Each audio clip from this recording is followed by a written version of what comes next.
Welcome all of you. We have started paper number 9 in organic chemistry, in which we have seen unit number 5 catalysis. In last lecture we have seen details regarding the types of catalysis, and in this lecture we will see characteristics of the catalysis. Then first characteristics, that is catalyst remains unchanged in mass and its composition at the end of the reaction. Means when we carried out any chemical reaction, then the quantity of catalyst initially added remains same at the end of the reaction. That is, there is no change in the quantity of catalyst at the end of the reaction. Then second property is a small quantity of the catalyst is sufficient to carry out the whole reaction.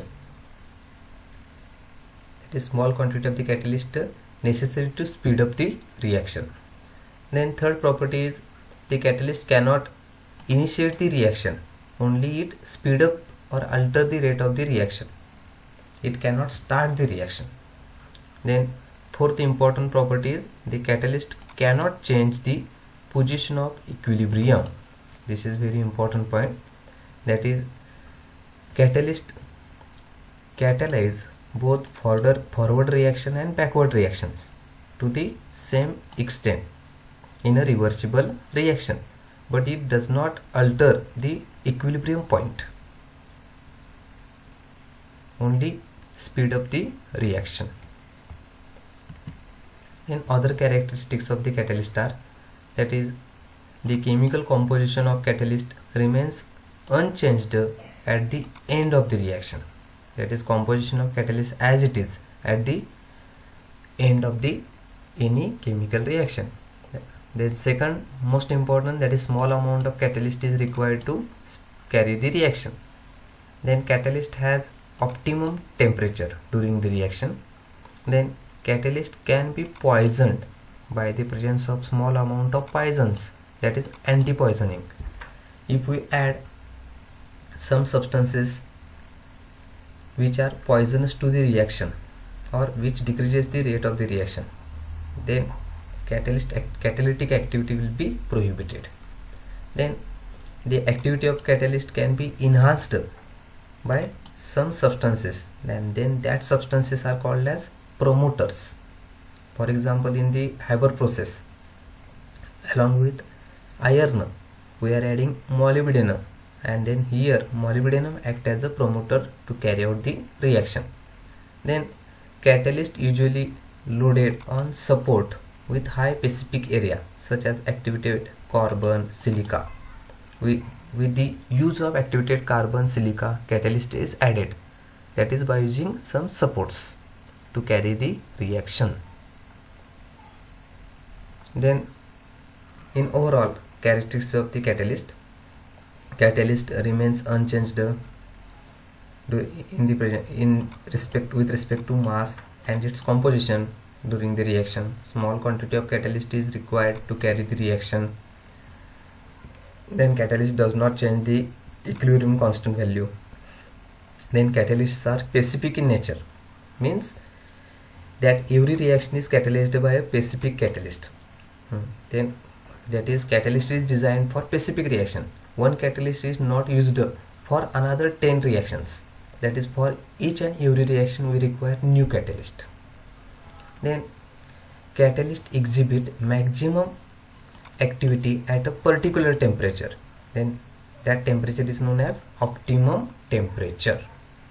So overall characteristics of the catalysts are, with respect to activity, the ability of a catalyst to increase the rate of the chemical reaction is called its activity, and catalyst accelerate the reaction near about 10^10 times. Then with respect to selectivity, the ability of catalyst to direct a reaction to give a particular product, that is, catalysts are selective in nature. Then small quantity of catalyst is required to carry the reaction.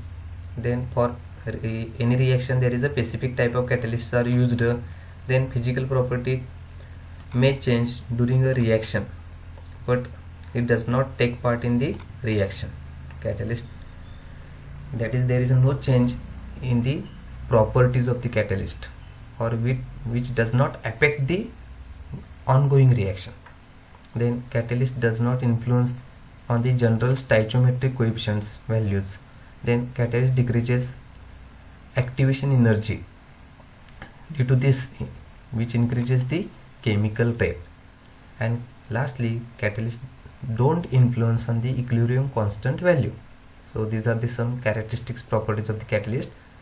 Out of these, some of the multiple choice questions will be asked in your exam. So read carefully all these characteristics properties. Then next point, we will see mechanism of catalysis. Then which type of mechanism involved in catalytic reactions.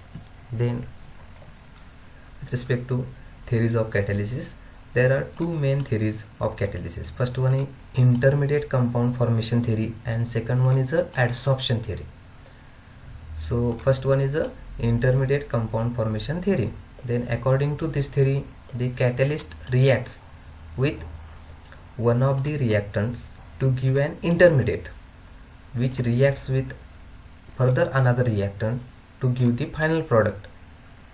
Then the catalytic reactions are given below. That is, when suppose reactant A reacted with catalyst, we are getting intermediate, and this formed intermediate further reacts with the reactant B, we are getting product and catalyst as it is. For example, in the conversion of sulfur dioxide to sulfur trioxide, we are using nitric oxide as a catalyst. So during this reaction, the reaction proceeds as here. Initially, reactant first, oxygen reacted with the catalyst nitric oxide, we are getting NO2, and this formed an intermediate NO2 reacted with the SO2 reactant first, we are getting sulfur trioxide and catalyst as it is. So this is the intermediate compound formation theory, which is represented as, suppose a reaction of the type A reacted with B in the presence of catalyst C, we are getting AB as the final product, which occurs in presence of catalyst C.